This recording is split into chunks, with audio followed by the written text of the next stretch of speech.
Le président de la République doit s'exprimer à l'issue de ce grand débat qui a animé toute la France. Et puis tout ça sur fond d'élections européennes. Et c'est une candidate précisément pour la majorité présidentielle aux européennes qui est parmi nous et qui est aussi sénatrice. Madame Keller est dans nos locaux ce matin.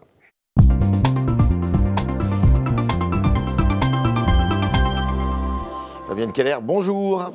Alors, une petite question avant d'entrer dans le vif du sujet. Il y a une petite polémique qui monte là. Gilles Legendre, qui est le président du groupe LREM à l'Assemblée nationale, dont l'épouse ou la compagne est appelée à prendre la direction de la communication de la Française des Jeux, laquelle Française des Jeux est appelée à être privatisée. Et on sait que la privatisation est au cœur d'un grand débat en France. Ça vous choque?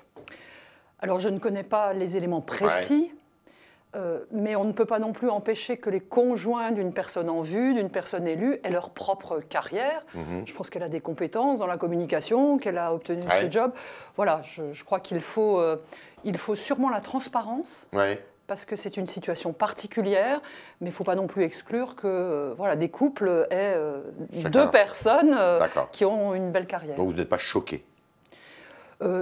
Je ne doute pas qu'il y aura des explications claires. D'accord, ok. À propos de privatisation, la privatisation de l'aéroport de Paris, c'est quelque chose que vous soutenez ou au contraire, comment vous voyez ce référendum d'initiative partagée qui a été lancé par... Ce référendum est clairement un coup politique. C'est un coup politique. Toutes les oppositions se sont unies, ont le même discours. Voilà. Au Sénat, Agir, il y a eu des sénateurs Agir qui se sont joints?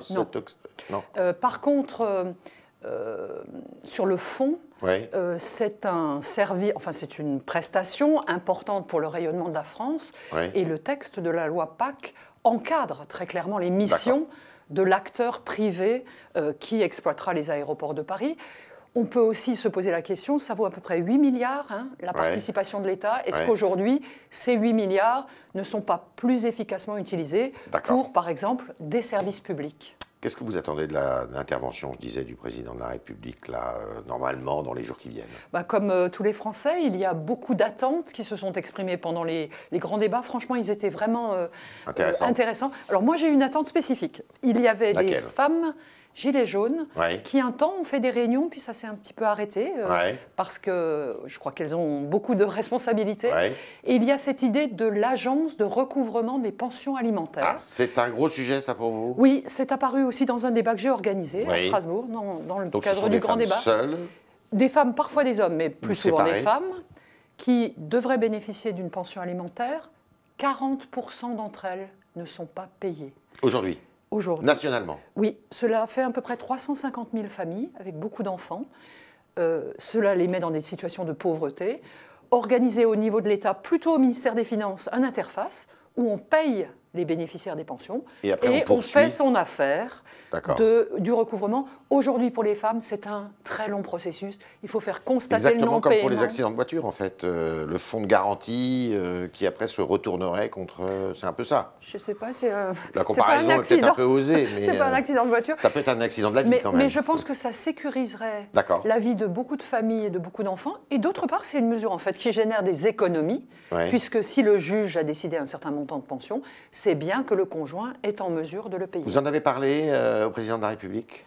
Au président de la République, non, mais à plusieurs membres du gouvernement, à Marlène Schiappa, Gérald Darmanin. C'est possible? Oui, c'est possible. Et d'ailleurs, je forme le vœu que cela soit retenu dans le cadre des propositions du gouvernement. Premier ministre, que vous connaissez bien, Édouard Philippe, qui vient de la droite, comme vous. Moins d'impôts, moins de charges, c'est la ligne à tenir? Il l'a affirmé très clairement. Il fait écho, enfin il ressent, il partage ce que disent les Français, ce qu'il a pu recueillir à travers les très très nombreux entretiens qu'il a eus. Cette question du pouvoir d'achat sera évidemment également centrale. Je pense que l'indexation, notamment des retraites de montant limité, sera dans la liste des propositions parce que ça a été bien pris en compte et entendu cette injustice pour les gens qui ont des petites retraites de ne pas être indexés. Comment on n'augmente pas les impôts, on baisse les impôts plutôt, et on fait en même temps des économies? C'est un exercice difficile. Il y a Vous y croyez? Oui, parce qu'il y a un levier majeur qui est l'emploi. C'est la réforme fondamentale de la France, c'est la réforme de la formation professionnelle, c'est l'encouragement, par exemple, sur les heures supplémentaires pour que des rémunérations... Ça fait faire des économies budgétaires, ça ? Dès que votre taux de chômage baisse, vous avez des économies absolument considérables, parce que les aides sociales baissent mécaniquement. S'il y a emploi, c'est que les entreprises se portent bien. Et donc, il y a plus d'impôts sur les sociétés, c'est que l'économie fonctionne. Et c'est ça le cercle vertueux dans lequel Édouard Philippe tente de faire rentrer la France, moins de dettes, moins de prélèvements aussi pour libérer les énergies et surtout des entreprises qui se sentent bien accueillies dans un environnement favorable. Pour autant, vous souhaitez que les manifestations du samedi s'arrêtent avec ces annonces ou pas? Vous pensez que ça va s'arrêter? C'est indispensable. Mais ça ne sera pas le cas peut-être. Déjà, ils se donnent rendez-vous pour c'est indispensable. le samedi de Pâques. Hein. Je sais bien, mais c'est indispensable d'abord parce que ces manifestations aujourd'hui concentrent beaucoup de violence. Il y a de moins en moins de gilets jaunes de bon esprit et de plus en plus de dégradation. Par ailleurs, il ne faut pas sous-estimer qu'on a des indicateurs de sécurité qui ne sont pas très bons sur ces derniers mois, parce que quand les policiers et les gendarmes sont concentrés sur les manifestations des Gilets jaunes, il y a d'autres missions de fond où il y a moins de personnel. Je pense par exemple au trafic de drogue dans nos quartiers. Hier, Édouard Philippe était avec Christophe Castaner dans le quartier de Strasbourg-Sud, de manière à assurer son soutien aux forces de police dans les quartiers, et pour animer aussi un conseil interministériel de prévention de la radicalisation, un sujet qu'il faut garder totalement à l'esprit. À Strasbourg, nous sommes très concernés après l'attentat de décembre dernier. Et vous estimez que le président de la République doit s'exprimer plusieurs fois, en plusieurs temps, ou une seule déclaration suffira? S'agissant de l'enjeu qui est considérable, je pense qu'il y aura plusieurs temps d'expression, plusieurs formes d'expression, des mesures pour tout de suite, des mesures à long terme, des mesures européenne aussi. Par exemple, le climat qui était quand même la taxe carbone, qui était à l'origine des Gilets jaunes. De la colère. C'est plutôt le niveau européen qui est le niveau pertinent. L'Europe d'ailleurs a baissé ses émissions de carbone sur le long terme, depuis 2 décennies. Il y a la volonté pour notre part, avec Nathalie Loiseau, de porter cette volonté, ce volontarisme au niveau européen. D'autres éléments plus concrets, comme sur le pouvoir d'achat, sont plutôt au niveau national. Vous êtes en train de m'apporter une réponse. En fait, il va mélanger la campagne des européennes et puis la réponse à la crise des Gilets jaunes. Non, pour l'instant, c'est moi qui évoque ces deux sujets parce qu'il y a une cohérence. Mais par exemple, on dit que c'est le président de la République qui va conduire la campagne des européennes pour votre liste. C'est Nathalie Loiseau qui, avec beaucoup d'engagement et de conviction, la conduit. Mais non, nous sommes la France. Aussi, nous sommes la France, donc beaucoup de choses, il est question qu'ils viennent à un meeting. Mais nous sommes la France, donc un certain nombre de décisions sont prises au niveau national, d'autres au niveau local, et je crois que l'exercice du grand débat a permis au président de la République de très fructueux échanges avec les élus locaux, les acteurs de terrain, et puis d'autres questions au niveau européen. C'est bien quand on est efficace aux 3 niveaux avec une bonne coordination qu'on peut faire progresser le pays. Alors justement, sur un des thèmes, le président de la République veut que ce soit l'immigration qui soit au cœur de cette campagne européenne. Elle a été assez peu évoquée, d'ailleurs, cette thématique dans la crise des Gilets jaunes. Vous êtes d'accord pour dire qu'il faut faire campagne sur le problème de l'immigration au cœur des Européennes? L'immigration, le contrôle des frontières, c'est clairement un sujet de très grande préoccupation des Français. Vous êtes d'accord avec ça? Oui, ça a été un peu masqué par les Gilets jaunes, mais si on se reporte quelques mois en arrière, c'est un sujet majeur. Pour notre part, nous voulons renforcer les moyens de l'Europe, notamment Frontex, c'est-à-dire créer 10 000 gardes-côtes, d'ici à 2025, qui viendront en appui des États membres, là où s'exerce une pression migratoire, et puis harmoniser les critères d'asile, qui créent cette situation aujourd'hui des Dublinés qui n'est pas acceptable. Enfin, il faut aussi lutter contre le terrorisme, et nous proposons de créer un FBI européen, c'est-à-dire une capacité ensemble d'être plus efficace face à ces réseaux. Comment on remet en cause Schengen, les accords de Schengen? Le président de la République, dans sa lettre à tous les Européens, a dit ça. Il s'agit de renforcer en fait Schengen, de se donner les moyens. On ne fait pas une double frontière, une frontière à l'extérieur et une frontière entre les nations? Oh, ça c'est ce que proposent d'autres listes. Notamment M. Bellamy dit ça. Nous proposons de renforcer cette frontière commune que nous avons décidée ensemble et au fond d'être efficaces mais ensemble, parce que c'est bien à l'échelle de l'Europe que nous pouvons bien nous défendre. Nous avons fait le choix de la libre circulation, ce qui est extrêmement positif dans la vie quotidienne des Européens. Mais il faut se donner les moyens pour aider les États membres, par exemple à la frontière entre la Grèce et la Turquie, à Lampedusa, aujourd'hui à Gibraltar, où c'est là qu'il y a la pression migratoire la plus forte. Elle peut se déplacer, une force européenne peut venir en appui là où c'est efficace. Vous êtes d'accord avec M. Castaner, le ministre de l'Intérieur, qui dit que les ONG, quelques-unes d'entre elles, en tous les cas humanitaires, font le jeu des passeurs, sont complices des passeurs? On a malheureusement vu des faits, c'est-à-dire certains passeurs qui ne donnaient plus aux bateaux que le fuel pour aller jusqu'à la limite des eaux internationales, en tirant parti du fait qu'il y avait des ONG juste à la limite.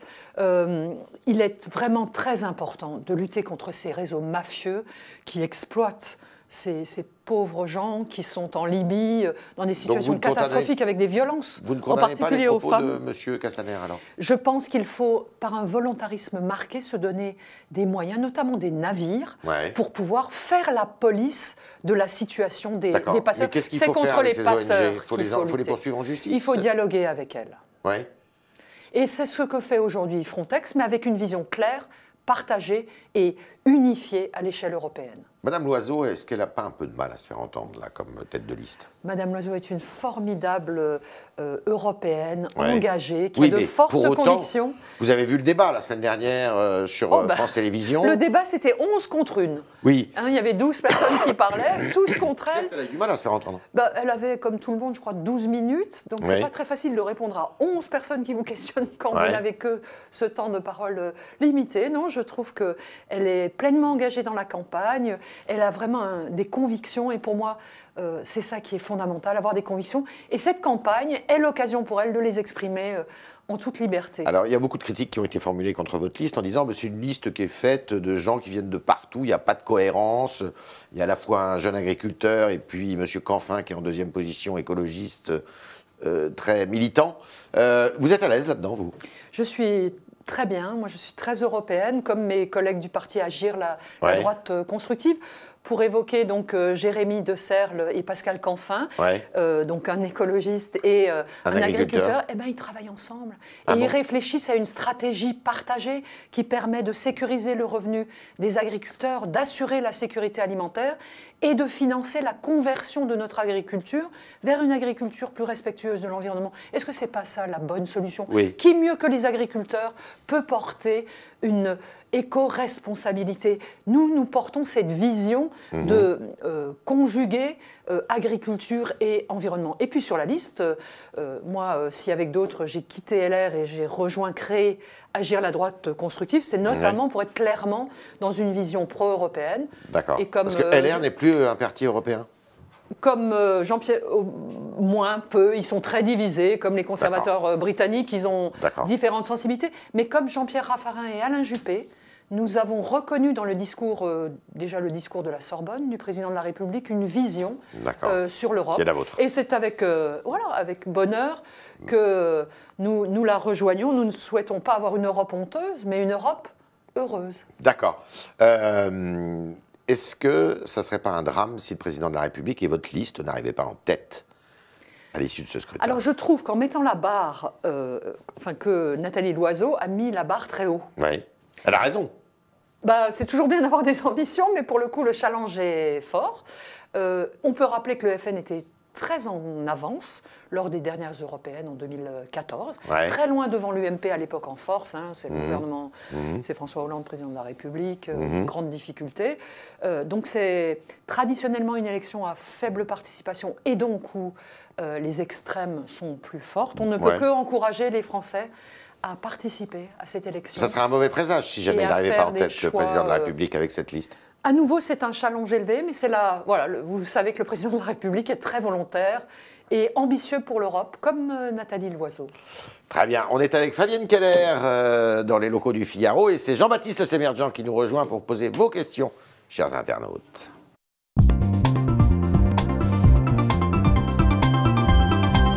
Bonjour Jean-Baptiste. Bonjour Yves, bonjour Fabienne Keller. Bonjour. Une première question, une première réaction de Anne et aussi de Laurence qui vous reproche d'avoir quitté votre famille politique pour La République En Marche. Qu'est-ce que vous leur répondez? Alors, elle n'a pas tout à fait quitté pour La République En Marche.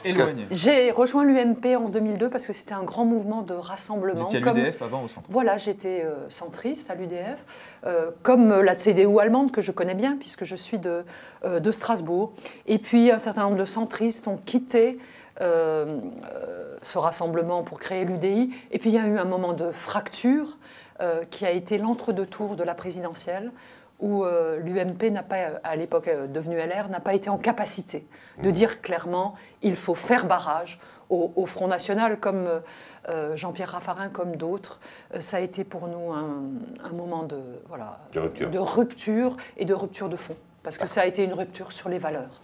On change de sujet. Didier regrette le manque de vision globale pour lutter contre la pauvreté. Vous êtes donc sénatrice. Qu'est-ce que vous mettez au quotidien, en place au quotidien Alors, je partage l'idée que la pauvreté, c'est quelque chose d'inacceptable en Europe aujourd'hui. Le président de la République avait dit en campagne, je ne veux plus voir avant la fin de l'année, c'était en 2017, des gens dormir dehors. On est loin. Hein. Oui, non, mais c'est, je crois, porté en termes de volonté par le gouvernement. La question, c'est trouver les leviers.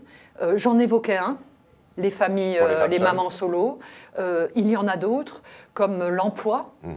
Plus le taux de chômage baisse, plus la pauvreté recule. Et puis il y a l'accompagnement des publics les plus fragiles. Là, c'est souvent une question plus locale. Et je voudrais saluer des actions comme celle de la Banque alimentaire. Et moi, je m'engage avec toute la liste pour continuer le dispositif européen qui les épaule beaucoup dans leur mission d'aide des plus démunis. On reste avec une question de terrain. Renard vous interroge sur les classes moyennes qui étaient présentes durant les manifestations de Gilets jaunes. Est-ce qu'ils souffrent trop, les classes moyennes? Est-ce qu'ils ont été présents déjà, selon vous? Je crois, oui. Et ils ont ressenti très durement, pour les retraités, l'augmentation de la CSG, la non-indexation. Pour les salariés... Ça a été mal expliqué, tout ça? Je crois que, par exemple, pour la non-indexation des retraites... C'était pas prévu. Hein. Ça a frappé durement ceux qui ont une petite retraite. On peut rappeler que pour les femmes, la retraite moyenne, c'est 1 000 €. Ouais. Donc on parle non seulement du niveau de revenu, mais du reste à vivre. C'est ça qu'il faut prendre en compte. Donc quand il vous manque 10, 20 €, mais que vous avez en marge pour le mois 60 ou 80 €, c'est énorme. C'est des petits plaisirs du quotidien qui... Bien sûr. Faire plaisir à son petit enfant, faire un cinéma qui disparaissent.